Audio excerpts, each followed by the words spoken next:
নমস্কার, আমি ডক্টর নারায়ণ ব্যানার্জি বলছি, কনসালটেন্ট ইন্টার্নিস্ট। 30% লোকের কাছে পাচ্ছি, ডাক্তারবাবু কাশি আমার কিছুতেই কমছে না। যার জীবনে হাঁপানি ছিল না, জীবনে অন্য কোনো রোগ ছিল না, তার কাশি কমতে চাইছে না। ধরুন একটা ভাইরাল ফ্লু মতো হলো, ধরুন অক্টোবর নভেম্বরে হয়েছে, ইভেন ডিসেম্বরে হয়েছে, জানুয়ারিতেও সে সারাক্ষণ কেসে যাচ্ছে, কাশির জন্য রাত্রিবেলা ঘুমোতে পারছে না, উঠে পড়ছে, তার নর্মাল লাইফস্টাইল ডিস্টার্ব হচ্ছে এবং অনেকে খুবই ভয় পেয়ে যাচ্ছে। এবার এরকম কাশি ব্যাপারটা কেন হচ্ছে? কাশি আপনাদের বুঝতে হবে একটা প্রোটেক্টিভ ফেনোমেনা। তার মানে কি? মানে এটা আমাদের যন্ত্রপাতি এমনভাবেই তৈরি করা হয়েছে, ধরুন আপনার লাংসে যদি কোনো কফ জমে থাকে, আমাদের অটোমেটিক্যালি কাশি করে সেই কফটাকে বার করে দিই। সেটা কিন্তু একটা প্রোটেক্টিভ ফেনোমেনা। এবার কাশি না 3-4 রকমের হয়, 3 রকমেরই ধরুন। একটা হচ্ছে শুকনো কাশি, আপনি কেশে কেশে হয়রান হলেন অথচ এক ফোঁটা থুতু বেরোলো না। আরেকটা কাশি হচ্ছে ওয়েট কাফ, কাশছেন আর প্রচুর প্রোডাকশন অফ কফ হচ্ছে।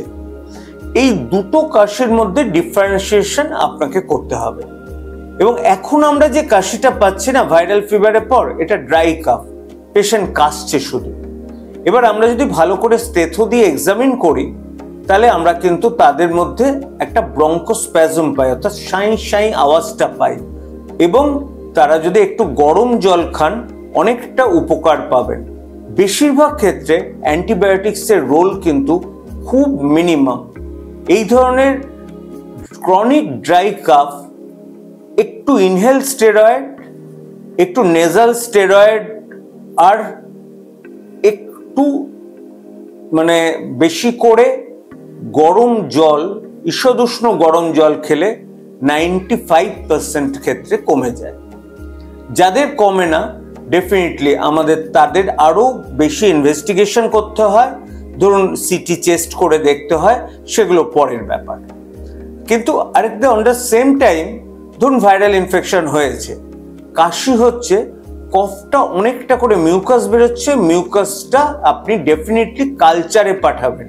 এখানে আবার বলছি, লালা কিন্তু নয়, যে কফ বেরোবে কফটা কালচারে পাঠান। ডেফিনেটলি কিছু সেকেন্ডারি ব্যাকটেরিয়াল ইনফেকশন হয়েছে, তাহলে প্রপার ডোজে অ্যান্টিবায়োটিক্স আপনাকে পুরো কভার করতে হবে। তার সাথে আপনি ইনহেল স্টেরয়েড এবং নেজাল স্টেরয়েড স্প্রে দেবেন। ভয় পাবেন না, কাশি হলে ডাক্তারের পরামর্শ নিন।